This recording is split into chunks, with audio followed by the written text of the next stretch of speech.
Hey, Muffin here. So, welcome back. Subscriber requests to do a historical recreation.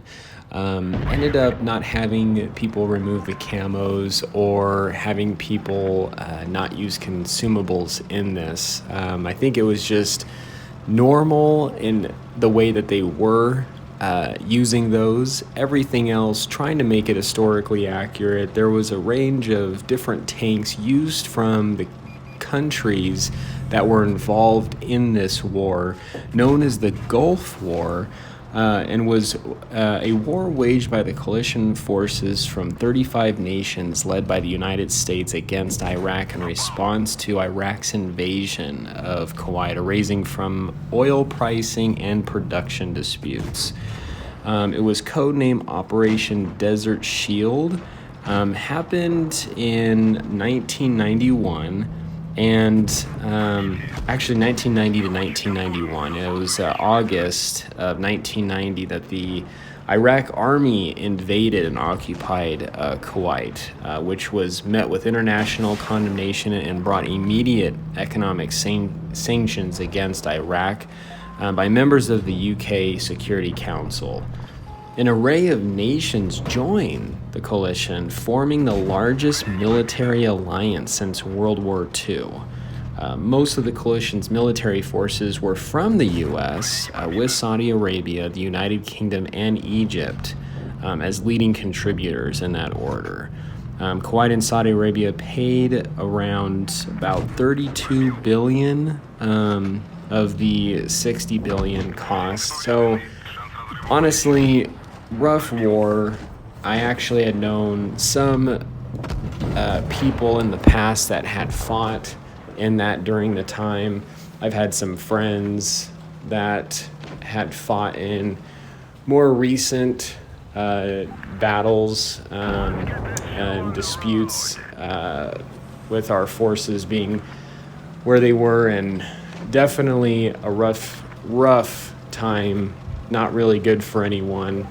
Didn't really help them with their mental state very much.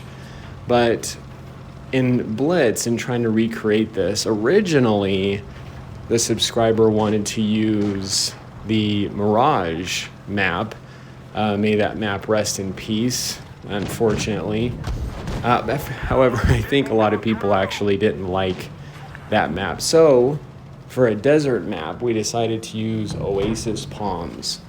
Tried to make this as balanced as possible. So the UK, we had a bunch of people use the rooms, or that joined the room, and we had many on the UK and US side as tier 10s, and we had plenty from the Iraq side with more tier 7s, 8s, 9s, and not as many tier 10s. So on the Iraq side, we have all 7 completely filled out, and then on the US UK side, we're kind of going back and forth between about 5, maybe 6 tanks. We do have a tier 8 Centurion. And the tanks used during this time period, you did have the M60, the Centurion. You also had tanks like the T-55A or Type 59. So just quite a variety, and want to thank my subscribers for joining, helping out in this training room as as they kind of put up with us trying to figure out the balancing of this game, and I'm not exactly sure how fair it was. So we did best out of 3 rounds. Both sides really doing the best they could.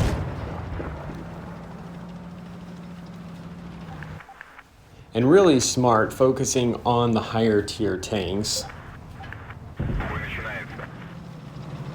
Charging into battle. Doing a great job getting to those effective positions right at the beginning.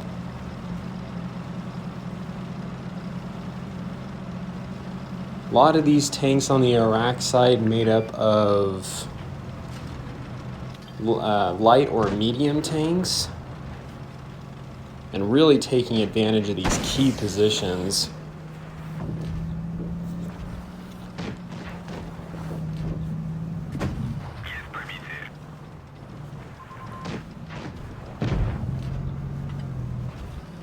Trying to use the cover as much as they can, which is very smart. These Sheridans don't have a lot of armor.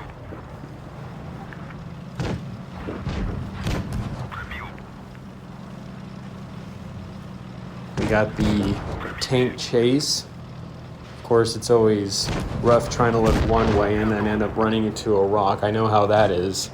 I've had that happen to me plenty of times.